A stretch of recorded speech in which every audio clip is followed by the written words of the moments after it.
Big TV భక్తి సమాచారం WhatsApp ఛానల్లో జాయిన్ అవ్వండి. అన్ని విశేషాలు ఎప్పటికప్పుడు తెలుసుకోండి. అందరికీ నమస్కారం. Welcome to Big TV. ఎన్నో ఆధ్యాత్మిక ప్రశ్నలకు సమాధానం చెప్పడానికి ఇప్పుడు మనతో పాటు ఆధ్యాత్మిక గురువులు, జ్యోతిష్య పండితులు, బ్రహ్మశ్రీ గుండెపుడి శివ సుధీర్ శర్మ గురుగారు మనతో ఉన్నారు. ఆయనతో మాట్లాడదాం. నమస్కారం గురుగారు. శ్రీమాత్రే నమః. శ్రీ గురుభ్యో నమః. అయితే గురుగారు, చాలా వరకు చూసుకుంటే అమావాస్య రోజు అంటే మహాలయ అమావాస్య రోజు పాటించవలసిన నియమాలు ఏంటండి? ముఖ్యంగా నాన్న, పితృకార్యం చేసేటప్పుడు గుర్తుపెట్టుకోండి, మౌనంగా ఉండాలని చెప్తాం. ఎందుకంటే పౌరుష వాక్యాలు మాట్లాడకుండా, భార్యాభర్తలు గొడవ పడకూడదు. ముఖ్యంగా ఎన్ని గొడవలు ఉన్నా సరే పితృకార్యం రోజున సైలెంట్, మౌనమైన కలహం నాస్తని శాస్త్రమే చెబుతుంది కదా. మౌనంగా ఉంటే గొడవలే ఉండవుగా. అవునండి. కాబట్టి ప్రశాంతంగా ఉంటారు, దాంట్లో ఏమాత్రం కూడా సంశయం లేదు. మౌనంగా ఉండడం, పొద్దున్నే తలంటు స్నానం కాదు, తల స్నానం మాత్రమే చేయాలి. అంటే పైన నీళ్లు పోసుకోవడం మాత్రమే, షాంపూలు ఇట్లాంటివి వాడకూడదు. పితృకార్యాలకి సోపు వాడకూడదు. అలాగే పితృకార్యం చేసేటప్పుడు ఏ సమయంలో చేయాలి అనేటువంటి ఒక విషయానికి వస్తే, మిట్ట మధ్యాహ్నం 12 గంటలకు చేయాలి.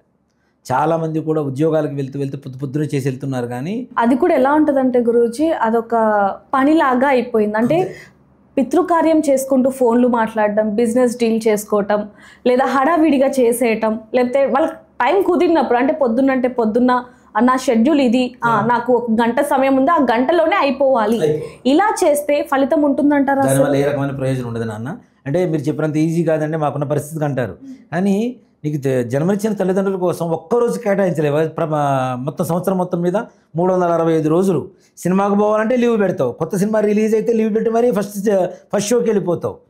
ఏదన్నా ఎగ్జిబిషన్ పెట్టారంటే ఫ్యామిలీని మొత్తం పట్టుకొని పరిగెత్తుకుంటూ వెళ్ళిపోతావు. ఎక్కడైనా శారీస్ ఎగ్జిబిషన్ పెట్టారు, తాజ్మహల్ హోటల్లో, తాజ్ హోటల్లో పెట్టారంటే పరిగెత్తుకుంటూ వెళ్ళిపోతావు. పార్క్ హయాత్ అయినా ఎక్కడికైనా పరిగెత్తుకుంటూ వెళ్ళిపోతావు. సెలవులు పెట్టి మరి అందరిని సర్కిల్ ఏర్పాటు చేసుకొని మరి ఒక్క తల్లిదండ్రుల కోసం ఒక్కరోజు నువ్వు సెలవు పెట్టలేవా? ఆ ఒక్కరోజు తల్లిదండ్రులు కేటాయించలేవా? మిట్ట మధ్యాహ్నం 12 గంటలకు అపరాహ్న సమయం అంటారు దాన్ని. అపరాహ్న సమయంలో పెట్టేటువంటి తద్దినం మాత్రమే, తిలతర్పణాలు మాత్రమే తల్లిదండ్రులకు చెందుతాయి. దాంట్లో ఏమాత్రం కూడా సందేహం లేదు. ఆ సమయంలో చేయండి. మీ ఇంట్లో బ్రాహ్మణి పిలిపించుకుంటారా, మీరు గుళ్ళకి వెళ్తారా, మీ ఇష్టం, మీకుండే అవకాశాన్ని బట్టి తప్పనిసరిగా అలా చేయండి. అలా చేస్తేనే పుణ్యం వస్తుంది. అంతేగాని హడావుడి ఇప్పుడు మాత్రం హరిబరిగా చేయొద్దు. గురుగారు, ఇప్పుడు వరకు చేయాల్సినవి చెప్పాము, చెయ్యకూడనివి ఏంటండి? చాలా తప్పులు చేస్తూ ఉంటారు. ఎందుకంటే తర్పణం అనేది చిన్న మాట కాదు మన హిందుత్వంలో. అలాంటిది చాలా ఈజీగా తీసేసుకొని అది కూడా ఒక చిన్న పండగలాగా, లేకపోతే ఏదో ఒక చిన్న బర్త్డే పార్టీ లాగా అలా చేసేస్తూ ఉంటారు. అసలు చెయ్యకూడని పనులు అంటే అవి చేస్తే మళ్ళీ తల్లిదండ్రుల ఆ శాపం మనకి తాకటం, ఇవన్నీ కూడా ఉంటాయి. కాబట్టి అసలు ఏం చేయకూడదు అంటారు? పితృకార్యం రోజున తలలో దువ్వెన పెట్టకూడదు. దీంట్లో అనుమానమే లేదు. తల స్నానం చేశారంటే అట్లానే ఉండాలి. పొద్దున్నే తల స్నానం చేస్తాను నాన్న, మరలా పితృకార్యం చేసేటప్పుడు మరలా తల స్నానం చేయాలి.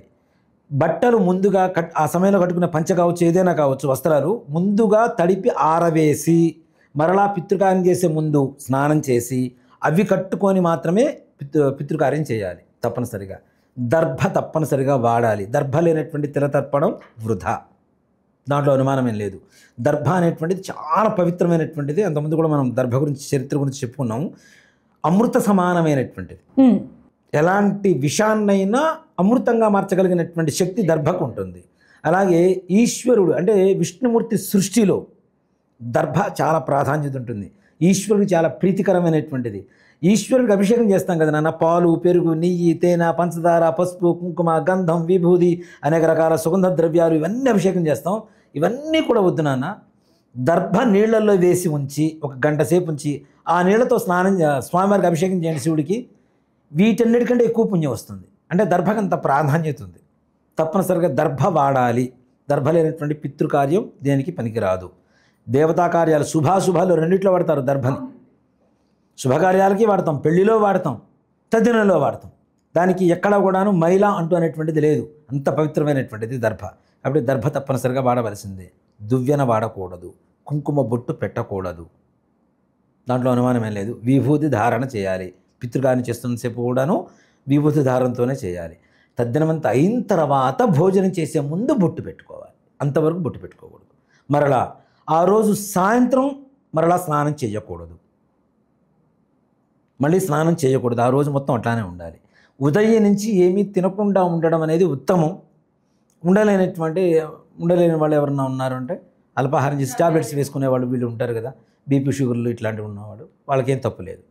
మరలా సాయంకాలం పూట కూడా టిఫినే చేయాలి, అల్పాహార సేవనం మాత్రమే చేయాలి. అల్పాహారం కూడా ఏంటి, తల్లిదండ్రులకి మనం తిరతర్పణం ఇవి వదిలేటప్పుడు తప్పనిసరిగా గారెలు వండుతాం.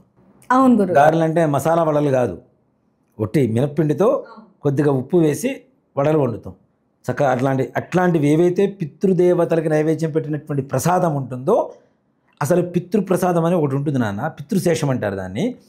ఆ శేషాన్ని మరుసటి రోజు పొద్దున కూడా తినాలని శాస్త్రం. ఇవాళ తద్దినం పెడతాం, నైవేద్యం పెడతాం, ఇదే మరుసటి రోజు కూడా పొద్దున తినాలని శాస్త్రం ఉంది. అలాంటిది రాత్రిపూట మరలా వేరే వంటలు చేసుకొని ఎట్లా తింటాం మనం, పనికిరాదు. కాబట్టి ఉదయం పూట పితృదేవతలకు ఏదైతే నివేదన పెట్టామో అదే సాయంకాలం కూడా టిఫిన్గా అల్పాహారంగా సేవించడం. భూతల శయ్యనం, భూమి మీదనే నేల మీదనే పడుకోవాలి. మేము బెడ్ మీద పడుకుంటాను, మా ఆవిడ పక్కన వేరేలా అనుకోకండి, ఉన్న మాటలు చెప్తున్నాను, జనాలు చేస్తున్నారు, అలాంటివి పనికిరావు ఆ రోజున. అలాగే తల్లిదండ్రులకు ఇష్టమైనటువంటి పనులు ఏవైతే ఉంటాయో అలాంటివి. మా నాన్నగారికి లిక్కర్ వేయటం అలవాటు అండి, నేను తాగుతానంటే కరెక్ట్ కాదు. ఇవి కూడా ఉన్నారు నాన్న, ఉన్నాయి గురు. చాలా మంది ఉన్నారు. లిక్కర్ బాటిల్స్ ఫోటో ముందు పెట్టి పూజ చేసేవాళ్ళు చాలా మంది ఉన్నారు, నేను చూసా. అవి చేయడం కాకుండా స్టేటస్లు పెట్టడం, ఇన్స్టాలో పోస్ట్ చేయడం కూడా చూసా నేను. అలాంటి పిచ్చి పనులు కాదు. పితృదేవతలు ఒక పవిత్రమైనటువంటి స్థానానికి వెళ్ళిన తర్వాత వాళ్ళకి పవిత్రంగానే ఉండాలి కానీ, అంతే పితృదేవత అంటున్నాం కదా నాన్న. కాబట్టి దేవతలను ఎలా పూజ చేస్తాం, మధ్య మాంసాలతో పూజ చేస్తామా, చేయం కదా. ఇక్కడ ఇంకొక అలవాటు కూడా ఉంది, మా నాన్నగారికి మాంసం వండి పెడతానండి. శాకాహారంలో ఏదైతే ప్రీతికరమో అవి మాత్రమే ఆ రోజున చేసి పెట్టాలి, దాంట్లో అనుమానం లేదు. 10 మంది భోజనానికి పిలిచి చేసుకొని మటన్ చేస్తాం, చికెన్ చేస్తామంటే కరెక్ట్ కాదు. కాబట్టి శాకాహారంలో ఏవైతే ఉంటాయో అవి మాత్రమే వండి పెట్టేటువంటి పరిస్థితుల్లో ఉండాలి. సాయంకాలం పూట టిఫిన్ చేయాలి, భూతల శరీరం పడుకోవాలి. మరుసటి రోజు పొద్దున మరలాచి తలస్నానం చేసిన తర్వాత తప్పనిసరిగా దైవారాధన చేసుకున్న తర్వాత ఆ పితృప్రసాదం, పితృశేషం ఏదైతే ఉంటుందో ఆ శేషాన్ని మరలా ఒకసారి ప్రసాదంగా భావించి ఆ తర్వాత మనం చేసుకునేటువంటి పనులు చేసుకోవాలి. తలస్నానం చేయడం, దువ్వెన పెట్టకుండా ఉండడం, బొట్టు పెట్టుకోకుండా ఉండడం, అలాగే రాత్రిపూట భోజనం చేయకుండా ఉండడం, నేల మీద పడుకోవడం, ఇవి తప్పనిసరిగా చేయవలసినటువంటి పనులు. ఇవి చేయకుండా చేయటం వల్ల పితృకార్యాలు ఎక్కడ సఫలీకృతం కావు.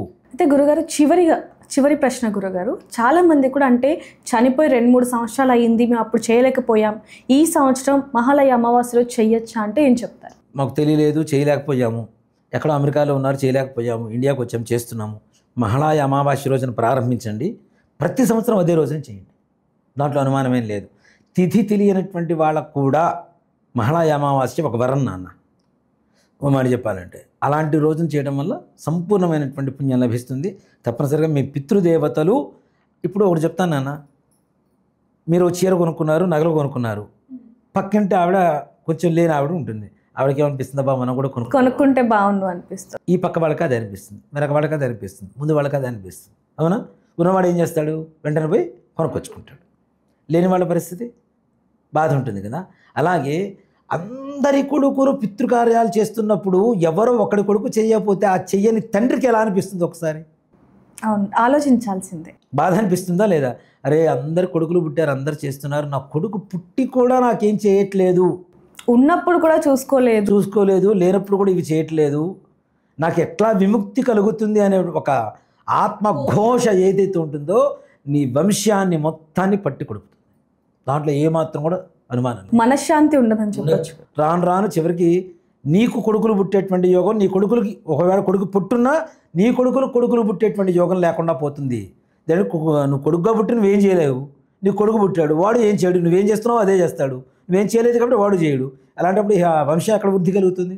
పితృదేవతల అనుగ్రహం, పితృకార్యం అయిన తర్వాత బ్రాహ్మణుడు ఆశీర్వదించేది కూడా వంశాభివృద్ధిరస్తు అనే ఆశీర్వదిస్తాడు. అది చేయించుకొని ఆశీర్వచనం తీసుకుంటే వంశం వృద్ధి కలుగుతుంది. నువ్వు చేయకపోతే ఇంకెక్కడ ఉంటుంది, వంశం అక్కడ ఆగిపోతుంది.